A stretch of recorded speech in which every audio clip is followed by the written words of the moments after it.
Railway স্টেশনে এক train বহুদিন ধরে দাঁড়িয়েছিল। এক বড় কবুতর সেই ট্রেনের ওপর বাসা বানায় এবং সেখানে ডিম পাড়ে। কয়েকদিন পর সেই ডিম থেকে ছোট ছোট ছানারা বের হয়।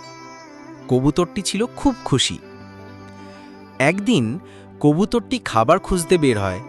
ঠিক তখনই ট্রেনটি চলতে শুরু করে এবং অনেক দূরে চলে যায়।